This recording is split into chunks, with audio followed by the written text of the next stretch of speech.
ಬ್ಯಾಡಗಿಯ ರಸ್ತೆಗಳಲ್ಲಿ ಗುಂಡಿಗಳದ್ದೇ ಕಾರುಬಾರು. ಅಂತಾರಾಷ್ಟ್ರೀಯ ಮಾರುಕಟ್ಟೆ ಇದೆ ಈ ಊರಲ್ಲಿ. ಆದ್ರೆ ಇಂಥ ಊರು ಉದ್ಧಾರ ಆಗಲಿಲ್ಲ. ಮೆಣಸಿನಕಾಯಿ ಹೊತ್ತು ಬರೋ ಲಾರಿಗಳ ಸ್ಥಿತಿ ಅಂತೂ ಹರೋಹರ. ಬ್ಯಾಡಗಿ ಮುಖ್ಯ ರಸ್ತೆಯಲ್ಲಿ ಪ್ರತಿನಿತ್ಯ ಇದೆಂಥ ಅವ್ಯವಸ್ಥೆ.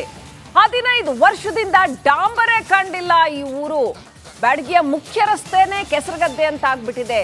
ಹಾಗಾಗಿ ರಸ್ತೆಯಲ್ಲೇ ಬಿದ್ದು ಹೊರಳಾಡಿ ಜನ ಆಕ್ರೋಶ ವ್ಯಕ್ತಪಡಿಸಿದ್ದಾರೆ. ರಿಪಬ್ಲಿಕ್ ಕ್ಯಾಮೆರಾ ಮುಂದೆ ಜನರ ಆಕ್ರೋಶ ಸ್ಫೋಟಗೊಂಡಿದೆ. ಜನ ಬಿದ್ದು ಉಳ್ಳಾಡ್ತಾ ಇದ್ದಾರೆ. ಯಾಕಂತಂದ್ರೆ ಅವ್ರಿಗೆ ಸಾಕಾಗಿ ಹೋಗಿದೆ. ಇದು ಹಾವೇರಿ ಪಟ್ಟಣದ ಬ್ಯಾಡಗಿ ಪಟ್ಟಣದ ಮುಖ್ಯ ರಸ್ತೆ. ಇದು ಈ ರೀತಿನಲ್ಲಿ ಇರ್ತಕ್ಕಂಥದ್ದು. ಪ್ರತಿನಿತ್ಯ ಇದೇ ಹಣೆ ಬರ. ಅಲ್ಲಿ ನೋಡಿ ನೋಡಿ ಜನಕ್ಕೆ ಸಾಕಾಗಿ ಹೋಗಿದೆ. ಹಾಗಾಗಿ ಆಕ್ರೋಶವನ್ನ ಈ ರೀತಿ ವ್ಯಕ್ತಪಡಿಸಿದ್ದಾರೆ.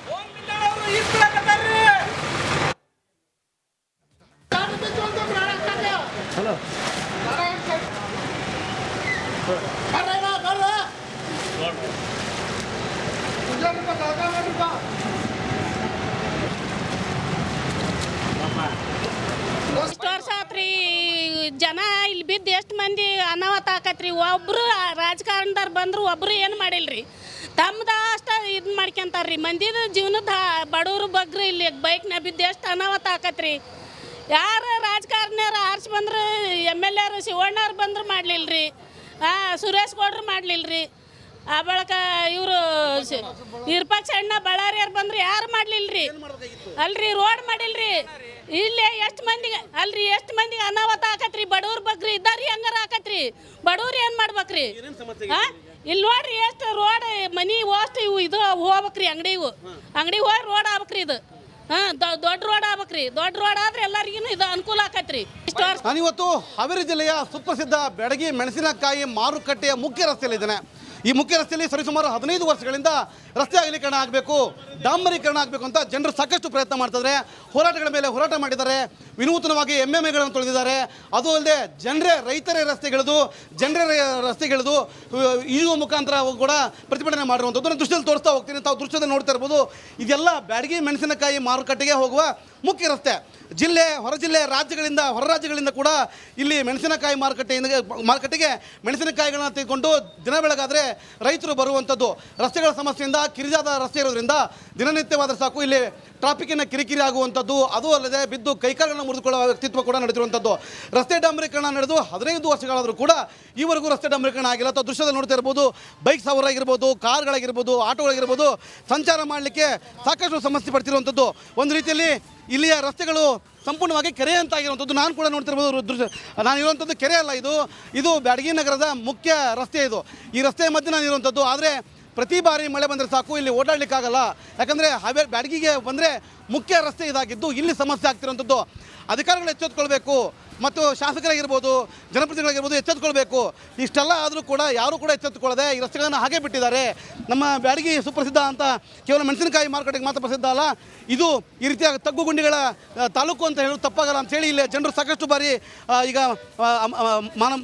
ಮನವಿಯನ್ನು ನೀಡಿದ್ದಾರೆ. ಅದ್ರ ಜೊತೆಗೆ ಪ್ರತಿಭಟನೆಯನ್ನು ಕೂಡ ಮಾಡಿದ್ದಾರೆ. ಆದರೂ ಕೂಡ ಇದುವರೆಗೂ ಯಾವೊಬ್ಬ ಅಧಿಕಾರಿಗಳು ಮುಂದುವರೆದು ಈ ರಸ್ತೆಯನ್ನು ಅಗಲೀಕರಣ ಮಾಡಲಿಕ್ಕೆ ಮುಂದಾಗ್ತಿಲ್ಲ ಅಂತ ಹೇಳ್ಬೋದು.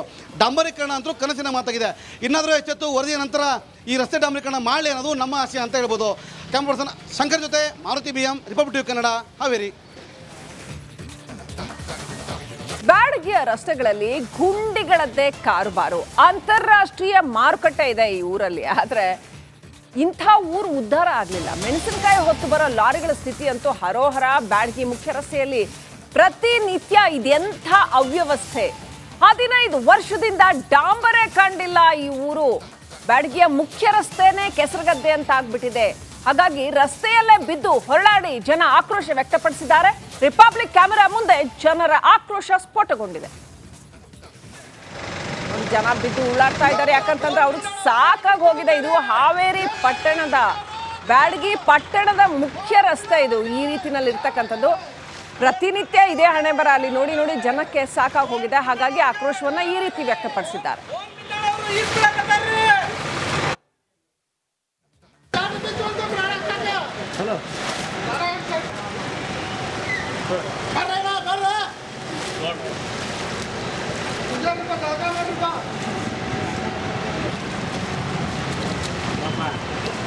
ಎಷ್ಟು ವರ್ಷ ಆತ್ರಿ ಜನ ಇಲ್ಲಿ ಬಿದ್ದು ಎಷ್ಟು ಮಂದಿ ಅನಾಹುತ ಆಕತ್ರಿ. ಒಬ್ಬರು ರಾಜಕಾರಣದವ್ರು ಬಂದರು, ಒಬ್ಬರು ಏನು ಮಾಡಿಲ್ರಿ.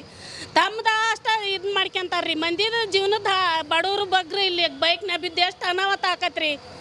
ಯಾರು ರಾಜಕಾರಣಿಯವ್ರು ಆರ್ಸಿ ಬಂದ್ರೆ MLA ಶಿವಣ್ಣವ್ರು ಬಂದ್ರು ಮಾಡಲಿಲ್ರಿ, ಸುರೇಶ್ ಗೌಡ್ರು ಮಾಡಲಿಲ್ರಿ. ಆ ಬಳಕ ಇವರು ವಿರೂಪಾಕ್ಷ ಅಣ್ಣ ಬಳ್ಳಾರಿಯವ್ರು ಬಂದ್ರು ಯಾರು ಮಾಡಲಿಲ್ರಿ.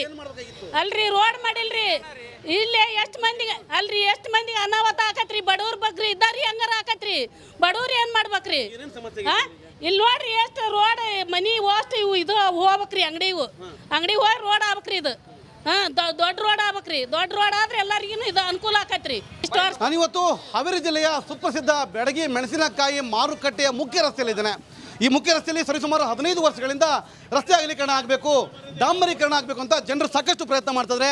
ಹೋರಾಟಗಳ ಮೇಲೆ ಹೋರಾಟ ಮಾಡಿದ್ದಾರೆ. ವಿನೂತನವಾಗಿ MMAಗಳನ್ನು ತೊಳೆದಿದ್ದಾರೆ. ಅದು ಅಲ್ಲದೆ ರೈತರೇ ರಸ್ತೆಗಿಳಿದು ಈಜುವ ಮುಖಾಂತರ ಕೂಡ ಪ್ರತಿಭಟನೆ ಮಾಡಿರುವಂಥದ್ದು ನಾನು ದೃಶ್ಯದಲ್ಲಿ ತೋರಿಸ್ತಾ ಹೋಗ್ತೀನಿ. ತಾವು ದೃಶ್ಯದಲ್ಲಿ ನೋಡ್ತಾ ಇರ್ಬೋದು. ಇದೆಲ್ಲ ಬ್ಯಾಡಗಿ ಮೆಣಸಿನಕಾಯಿ ಮಾರುಕಟ್ಟೆಗೆ ಹೋಗುವ ಮುಖ್ಯ ರಸ್ತೆ. ಹೊರ ರಾಜ್ಯಗಳಿಂದ ಕೂಡ ಇಲ್ಲಿ ಮೆಣಸಿನಕಾಯಿ ಮಾರುಕಟ್ಟೆಗೆ ಮೆಣಸಿನಕಾಯಿಗಳನ್ನ ತೆಗೆದುಕೊಂಡು ದಿನ ಬೆಳಗಾದರೆ ರೈತರು ಬರುವಂಥದ್ದು.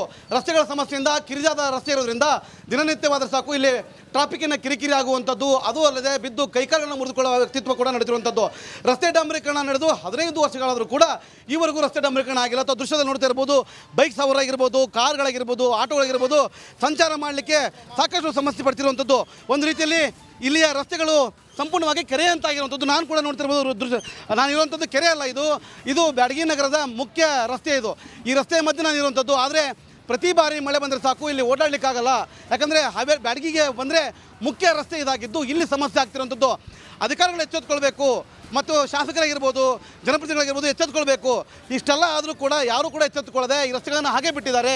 ನಮ್ಮ ಬ್ಯಾಡಗಿ ಸುಪ್ರಸಿದ್ಧ ಅಂತ ಕೇವಲ ಮೆಣಸಿನಕಾಯಿ ಮಾರುಕಟ್ಟೆಗೆ ಮಾತ್ರ ಪ್ರಸಿದ್ಧ ಅಲ್ಲ, ಇದು ಈ ರೀತಿಯ ತಗ್ಗುಗುಂಡಿಗಳ ತಾಲೂಕು ಅಂತ ಹೇಳೋದು ತಪ್ಪಾಗಲ್ಲ ಅಂತೇಳಿ ಇಲ್ಲಿ ಜನರು ಸಾಕಷ್ಟು ಬಾರಿ ಈಗ ಮನವಿಯನ್ನು ನೀಡಿದ್ದಾರೆ. ಅದ್ರ ಜೊತೆಗೆ ಪ್ರತಿಭಟನೆಯನ್ನು ಕೂಡ ಮಾಡಿದ್ದಾರೆ. ಆದರೂ ಕೂಡ ಇದುವರೆಗೂ ಯಾವೊಬ್ಬ ಅಧಿಕಾರಿಗಳು ಮುಂದುವರೆದು ಈ ರಸ್ತೆಯನ್ನು ಅಗಲೀಕರಣ ಮಾಡಲಿಕ್ಕೆ ಮುಂದಾಗ್ತಿಲ್ಲ ಅಂತ ಹೇಳ್ಬೋದು. ಡಾಂಬರೀಕರಣ ಅಂತೂ ಕನಸಿನ ಮಾತಾಗಿದೆ. ಇನ್ನಾದರೂ ಎಚ್ಚೆತ್ತು ವರದಿಯ ನಂತರ ಈ ರಸ್ತೆ ಡಾಂಬರೀಕರಣ ಮಾಡಲಿ ಅನ್ನೋದು ನಮ್ಮ ಆಸೆ ಅಂತ ಹೇಳ್ಬೋದು. ಕ್ಯಾಮ್ರಾ ಪರ್ಸನ್ ಶಂಕರ್ ಜೊತೆ ಮಾರುತಿ BM, ರಿಪಬ್ಲಿಕ್ ಕನ್ನಡ, ಹಾವೇರಿ. ನಮಸ್ಕಾರ, ಕರ್ನಾಟಕ ಪ್ರೈಮ್ ಟೈಮ್ಗೆ ಸ್ವಾಗತ. ನಾನು ಜಯಪ್ರಕಾಶ್ ಶೆಟ್ಟಿ. ಇಡೀ ಕರ್ನಾಡು ಇವತ್ತು ರೆಬೆಲ್ ಆಗಿ ನಿಂತಿದೆ. ಈ ಹಗರಣಗಳನ್ನು ಸದನದಲ್ಲಿ ಪ್ರಸ್ತಾಪ ಮಾಡಲು ಕೂಡ ಕಾಂಗ್ರೆಸ್ ಹಿಂದೇಟು ಹಾಕಿದ್ದೇಕೆ? ನಿಮ್ಗೆ ಸಂಬಳ ಅದಕ್ಕೆ, ನಿಮಗೆ ವಾಹನ ಅದಕ್ಕೆ, ನಿಮಗೆ ವೆಪನ್ ಅದಕ್ಕೆ, ನೀವು ಅದನ್ನು ಸೆರೆ ಹಿಡಿಬೇಕಾಗಿತ್ತು. ನೀವು ವಿದ್ಯುತ್ ಬರ ಇದೆ ಅಂತ ಹೇಳ್ತಾ ಇದ್ದೀರಿ. ಎಲ್ಲಿ ಬರ ಇದೆ ನೀವು ಹೇಳಬೇಕು. ಪಾಕಿಸ್ತಾನ್ ಆಕ್ಯುಪೈಡ್ ಕಾಶ್ಮೀರ್ ಅದು ಎಂದೆಂದಿಗೂ ನಮ್ಮದು. 40 ಮೆಷಿನ್ಗಳು ತಂದಿತ್ತು ನೋಟ್ ಎಣಿಸುವುದಕ್ಕೆ, ಅದೇ ಹಾಳಾಗಿದೆ. ಮಥುರಾದ ಗಲಾಟೆ ಇದೆಯಲ್ಲ, ಅದು ಸ್ಥಳೀಯವಾಗಿ ಕೂತು ಪರಿಹರಿಸಬಹುದಾದಂಥ ಕಾನೂನಿದೆ. ಗ್ಯಾರಂಟಿ ಯೋಜನೆಯಿಂದ ನಷ್ಟ ಆಗಿದೆ, ಲಾಭ ಆಗಿದೆ, ದಯವಿಟ್ಟು ಹೇಳಿ. Dawood Ibrahim most wanted criminal ಯಾವಾಗಾದ ಅಂದರೆ ಇಲ್ಲಿ ತನಕ ಭಾರತ ದೇಶದಲ್ಲಿ ಓರ್ವ ದಲಿತ ಪ್ರಧಾನಿಯಾದಂಥ ಇತಿಹಾಸವೇ ಇಲ್ಲ. ರಿಪಬ್ಲಿಕ್ ವರ್ಲ್ಡ್ ಆಪ್ ಇದು ಕೇವಲ ಅಪ್ಲಿಕೇಶನ್ ಅಲ್ಲ, ಸಮಗ್ರ ಸುದ್ದಿಗಳ ಸಂಪರ್ಕ ಮಾರ್ಗಕ್ಕೆ ಕ್ರಾಂತಿಕಾರಿ ಬದಲಾವಣೆ. ರಿಪಬ್ಲಿಕ್ ವರ್ಲ್ಡ್ ಆಪ್ ಕೇವಲ ಸುದ್ದಿ ಅಪ್ಲಿಕೇಶನ್ ಅನ್ನ ಪರಿಚಯ ಮಾಡ್ತಾ ಇಲ್ಲ, ಬದಲಾಗಿ ಡಿಜಿಟಲ್ ಸುದ್ದಿ ಬಳಕೆಯ ಹೊಸ ಯುಗಕ್ಕೆ ನಾಂದಿ ಹಾಡ್ತಾ ಇದೆ. ಇದೊಂದು ಬ್ರೇಕಿಂಗ್ ನ್ಯೂಸ್, ಪ್ರಭಾವಶಾಲಿ ಕಾರ್ಯಕ್ರಮಗಳಿಗೆ ಗಟ್ಟಿಯಾದ ವೇದಿಕೆ. ರಿಪಬ್ಲಿಕ್ ವರ್ಲ್ಡ್ ಅಪ್ಲಿಕೇಶನ್ ಈಗ ಲೈವ್ ಆಗಿದೆ. ಗೂಗಲ್ ಪ್ಲೇ ಸ್ಟೋರ್ ಮತ್ತು ಆಪಲ್ ಆಪ್ ಸ್ಟೋರ್ ಎರಡರಲ್ಲೂ ಲಭ್ಯವಿದೆ. ಈಗಲೇ ಡೌನ್ಲೋಡ್ ಮಾಡಿ.